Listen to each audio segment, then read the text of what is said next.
Welcome to A Slob Comes Clean, the podcast. I'm Dana White. I blog almost every day as Noni over at aslobcomesclean.com. That's where I share my personal deslobification process. As I figure out ways to keep my own home under control, I share the truth about cleaning and organizing methods that actually work in real life for real people who don't necessarily love cleaning and organizing. Thanks for joining me today. This is podcast number 54. Which just sounds a little bit crazy. I'm calling this one Random Intentionality. Before I get started, though, I wanted to remind you that I love to hear from listeners at aslobcomesclean@gmail.com. Also, connect with me on social media at aslobcomesclean.com/connect. And there you can just find links to Instagram and Facebook and all those great fun things. I love the communities that we have, especially on Facebook, where people who share my struggles can come and just celebrate small successes or big successes, or just, share what's working and what's not working. And I just love having that community. I also mentioned 2 weeks ago on my last podcast, I'm sorry. I really meant to have another podcast ready to go up while I was gone on spring break, and it didn't happen. Sorry. But I almost have my daily deslobification podcast ready to launch. There are some that are already up. They are at the bottom of the daily posts. And y'all, these are like 2 to 5 minutes. I mean, they're really not very long, but we're going to see how that goes. And if you want to make sure that you don't miss the launch of that, go to my website, aslobcomesclean.com. And in the header, you can click on sign up for my email newsletter. You can do it daily or weekly. That is the best way to make sure that you don't miss anything that is going on. Because if you follow on Facebook, that's great. But Facebook, for some reason, does not like to show people things about podcasts. I'm sure they consider podcasts to be some sort of a competing online thing. But maybe 2 to 3% of the people who have liked the page on Facebook actually see when I post a new podcast on there. So the best way to make sure you don't miss anything is through that email newsletter. Okay. Other thing I want to make sure I made real clear before I get started is that I am sick, and I'm actually finally, hopefully, getting a little bit over it, but I have that nice, grovelly, romantic voice. I'm telling myself that's what it is. And I might cough, and I'm going to try not to. I will try to hit the pause before I cough, but sorry about that. Just so you know, I don't edit these podcasts. I'm pretty sure I've mentioned that before, because if I edited them, then I would never get them done. So it's either don't edit or just don't have it's either edit, whatever. You know what I mean. Okay, so I'm talking today about intentionality, specifically random intentionality. Intentionality is my passion. It's the overall theme that was going to be my real blog. When I first found out about blogs and realized I have to have one, I wanted to write with this theme of intentional parenting, intentional living. I mean, that was my passion. Just as a small example of that, when I got engaged, my husband at the time, my boyfriend, whatever, he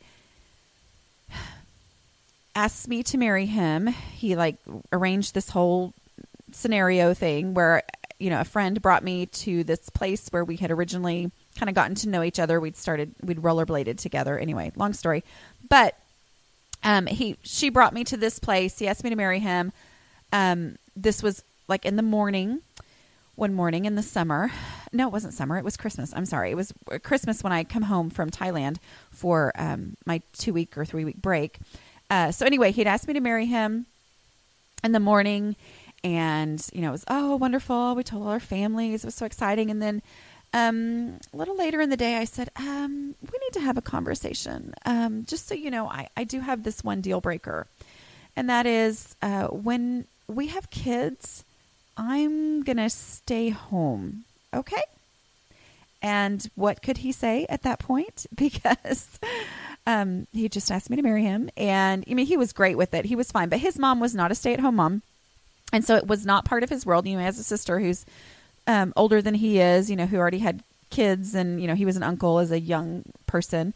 And she did not stay home with her kids. And so it just wasn't really part of his natural realm. And I knew that. So I knew that this could be an issue later. And I, would hear people talk about it was an issue for them and their husband, maybe not being on the same page about that. And so that is an example of my intentionality. I'm like, I'm going to make sure life goes the way I want it to go. Okay. If I want something to happen, I'm going to make sure it happens. And so I said, is that all right with you? And he said, of course, because I kind of had him right where I wanted him. And now he's totally on board and thinks it's the greatest thing ever. But that is an example of, how I see myself as living life. With my kids when they were little, that was my passion in parenting. A lot of that comes from my own parents, and hearing them talk about parenting philosophies and things like that. My mom's big thing she would always say is, if a kid does something when they're little and they don't know any better, and you encourage them to do that and you laugh and laugh and laugh, but it's something that's not going to be funny when they're 3, you really don't need to laugh at it then. You need to, show them that that's not okay, so that when they're 3, anyway, her point was, if you laugh when they're 1, but then when they're 3, it's something they get in trouble for, well, then that's just confusing to the child. And that's where you get a major, frustration level on the child. And so her point was, deal with behaviors early on, even when you don't feel like dealing with it. And we all know as parents, that is the hugest struggle, is to make sure that you deal with something now, even though you're tired, even though it would be so much easier just to let it go. It's only going to get worse if you let it go. And that was my parenting philosophy. When I threw myself into having toddlers, that was just it. It was like, I'm going to deal with things right now so that they don't become bigger issues later. And that was my passion. And that's what I wanted to write about. And can I just say, I'm so glad I didn't blog about parenting, because y'all, people get their undies in a wad over parenting online. I'm so incredibly thankful that that is not what I blogged about. If you blog about that, bless you. Really, it is a huge, that's just such a lightning rod. Who would have known that that would be more of a lightning rod than talking about being a slob? But anyway, so, that was my passion. Other things, for example, I have always been passionate about cooking for my family every single night. It's not something that, only happens on a rare occasion. It's like, no, I'm going to cook for my family and we're going to budget. And, those types of things that I was so intentional about. That's what I wanted to write a blog about. That was what kind of stuff I felt I was good at. And if you haven't read it, I'll put it in the show notes. But, I have my ebook, Giving God the Worst of Me, that is free, completely free. And it's it's the backstory. It's kind of how God brought me from this, okay, I want to show the world what I'm good at, to letting him use this slob thing that, oh my goodness, why would anyone want to use that? Letting him use that instead. So it's kind of the backstory. I do get that question a lot. How exactly did this come about? Well, that ebook explains that. And like I said, it's free, completely free. So you can read that if you want. But that was my passion, was intentionality and purposefulness and all that kind of stuff. But the reason I didn't start my blog for a year and a half after finding out what blogs were and realizing I had to have one, the whole reason I didn't start it was because I got it. I got that there was a huge disconnect between what I was passionate about, which was purposefulness and intentionality, and the state of my home. I knew that didn't make any sense. And that's why I was trying to get my house under control, and I started A Slob Comes Clean out of, as a attempt to be intentional about my home and to get it figured out.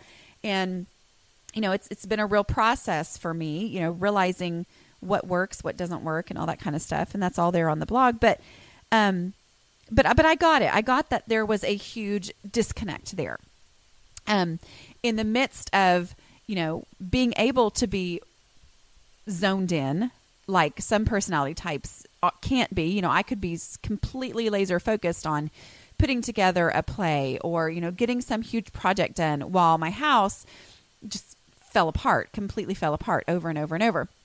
So, yes, intentionality was my passion, but my cleaning routine, I didn't grasp how to be intentional in that. That's a big part of that process for me, has been realizing, okay, what actually matters? What matters in a cleaning routine, which is what 28 Days to Hope for Your Home, the ebook, is about. I mean, that's, what is it that has to be done? Because I was just so random. Well, knowing that randomness didn't work, sometimes, affected my, it very much affected my willingness to even try, because I have that all or nothing mentality, and some things can be an all or nothing project. I can throw myself into it, get it finished. It's beginning, middle, end. It's done. Yay. All or nothing. But housekeeping, all or nothing doesn't work, because you have to live life while keeping the house in a state that's not going to, throw the rest of your life out of whack because you don't have clean underwear, or clean dishes, or whatever.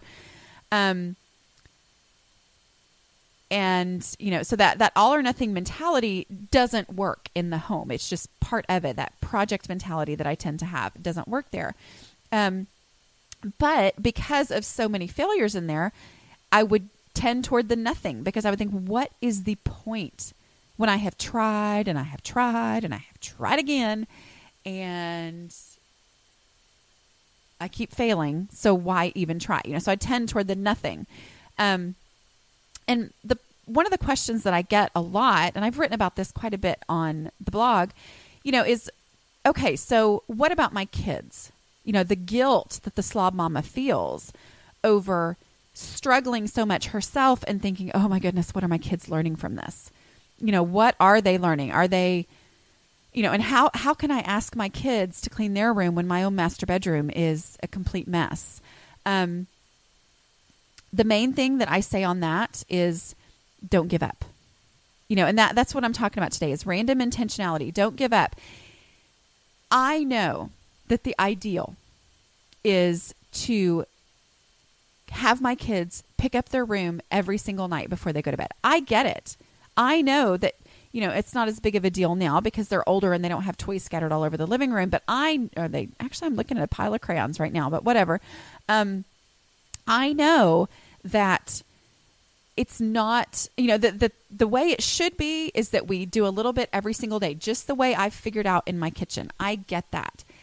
But here's what happens. I will do a couple of days, and this was the big thing that would happen, especially when my kids were little. I'd go over to my normal friend's house, and this was before I had kids, and I would see how they had this elaborate bedtime routine. I mean, just totally elaborate. And it started with picking up. And I would see them do that. I would think, oh, yes, that's what I need to do. That's what I need. And we'd go over there after we had kids. And I'm like, oh, that's what I need to do. That's what I need to do. And I would say, okay, we're going to start doing that. And we would do it for a day or two or maybe 3. And the funny thing is, my intentionality part of parenting was that my kids, when I said to go to bed, they went to bed. I mean, it was not this drawn out, elaborate routine. Not that was the reason that theirs was, but, it was like, okay, it's time for bed. Go get your pajamas on and go to bed. Okay, well, they do that. Well, it never occurred to me after those first couple of days where it was on the top of my mind, I would suddenly realize that it had been a week and a half and we hadn't picked up before bed. And then it was this huge disaster. And then it was picking up before bed. Really? What's the point? It's hardly going to make a dent. And so that was where my all or nothing mentality would just defeat me in that. But I am now, 5.5 years into this blog, which means doing my best to be intentional, failing over and over, realizing that falling off the wagon is going to be part of my life forever, but that not giving up is the one key to actually having long-term success. Long-term success is probably never going to be a completely always clean home for me. However, long-term success for me is that I don't give up and I keep on trying. And once it gets out of control, then I get it back under control. And the longer I can go before it gets out of control again, the less out of control it will get when it gets out of control, or something like that. But my point is, every time when I am intentional, I see benefits from that. Even when it's random, even when I'm I fall off the wagon, the next time it's easier to get back on. Okay. And specifically talking with children and family members and things. My kids are now 8, about to be 9, which is crazy talk, 11 and 13. They're out of the little kid stage. You know, my husband and I just look at things and look at them sometimes and we think, we don't have little kids anymore. This is crazy. You know, when I first started the blog, and you can go back and read that, you know, my daughter was 3 and I had a brand new kindergartner, and then I had a second grader.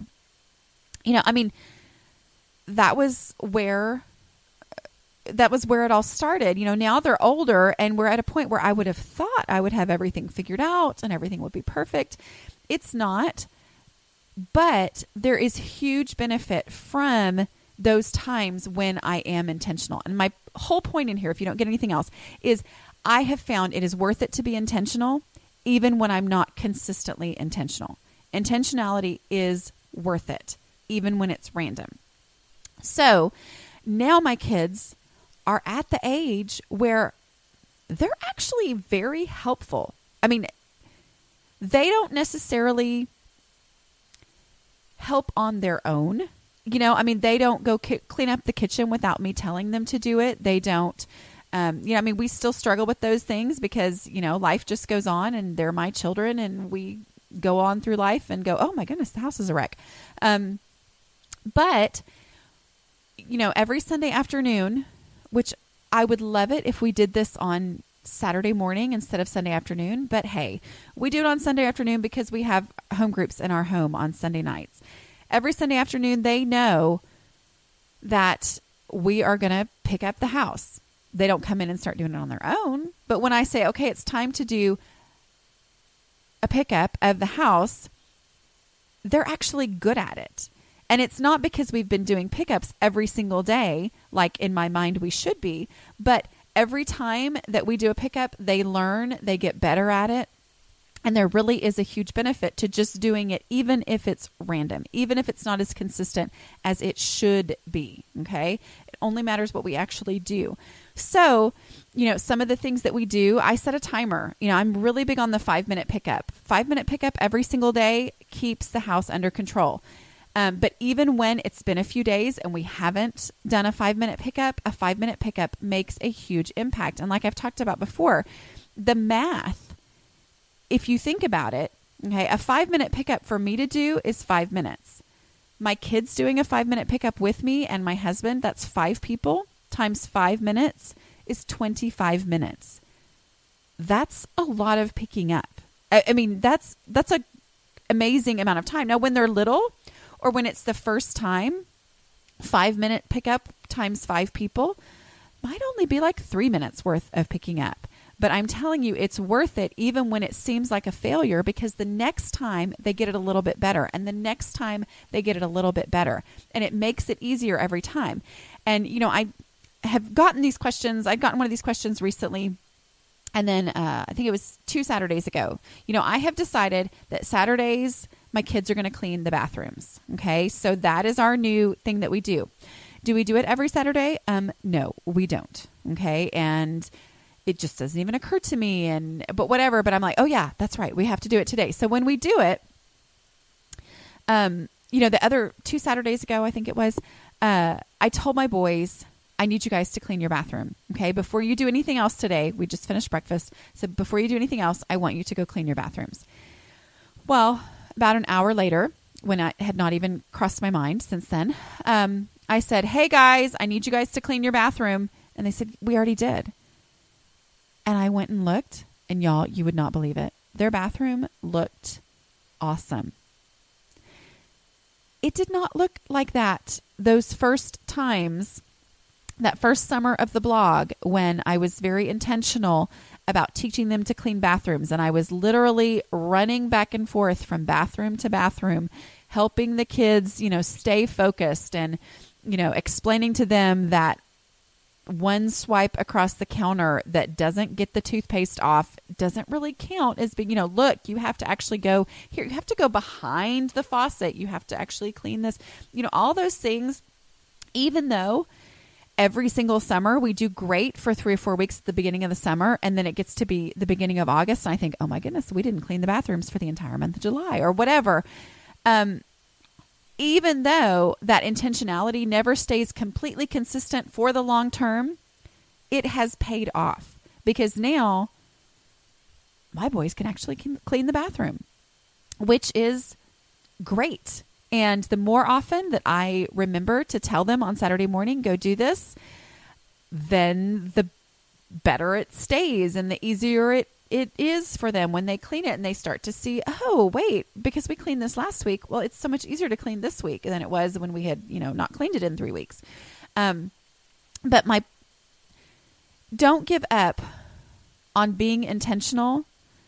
But my other thing that I try not to do is make promises that I'm not absolutely confident I can keep. So that's one of those things I've talked before about, the summer before I started the blog, the summer before, when I was just rock bottom, so frustrated, felt like a complete failure as a mother, created all these elaborate chore charts for my children and said,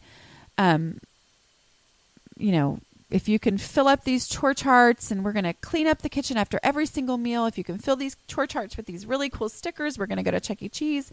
And then I got scatterbrained, as I tend to do, and it never happened. And then they never went to Chuck E. Cheese. And I don't think we've been to Chuck E. Cheese since then. And now they're too old for it. And I just felt horrible about it. I mean, really. I still feel guilt over that summer, but it was because I was more about the plan than I was just about okay, let's be intentional right now. Let's go ahead and be intentional today. I've got that energy. I've got that passion. Let's do it today. And let's be purposeful about teaching you how to do this. That's where Teaching Kids to Clean, the ebook, comes in.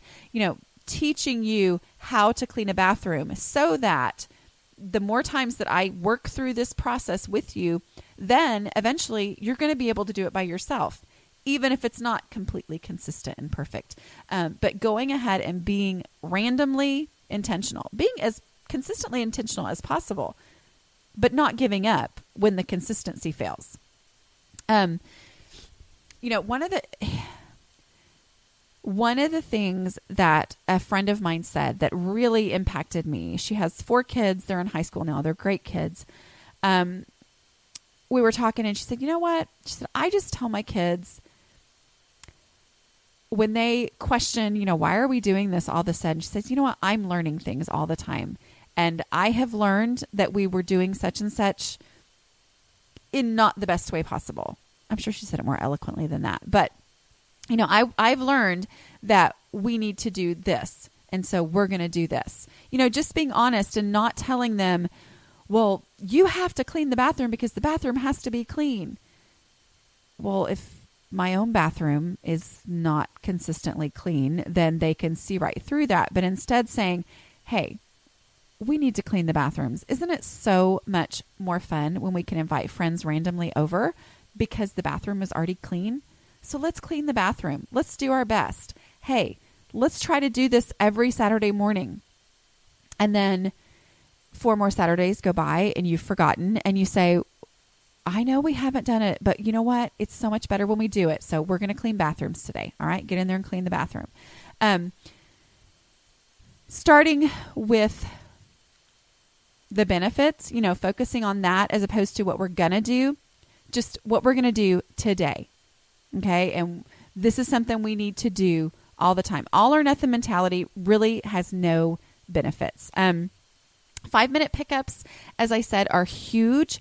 One of the things that we've started doing on Sunday afternoons is I challenge my kids. I say, okay, I want you to look around the house and I want you to tell me how long you think it's going to take if you all work to get this done. And they will tell me, they're like, oh, it's a pretty bad day. How about, I think the longest they've ever said was 10 minutes. But I let them make that decision. How long do you think it's going to take? And then challenge them to do that. Sometimes I say, if you guys can get it done before the timer goes off and it's, up to snuff, if I don't even know what that means, but if it's something if I approve that, yes, it's fully picked up, then we'll go get ice cream tonight. Sometimes they say, hey, are we going to get ice cream this time? And I say, no, sorry. It's just what we have to do. Sometimes we will, sometimes we won't,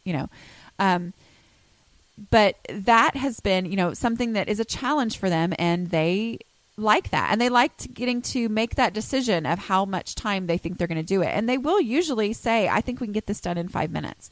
But it only comes over time of them figuring that out. If your kids have no prior experience in this, just start doing 5-minute pickups, saying, we're just going to see what we can get done in 5 minutes, so that they can start to have a grasp of how long or of how much of an impact 5 minutes of complete focus actually makes. Teaching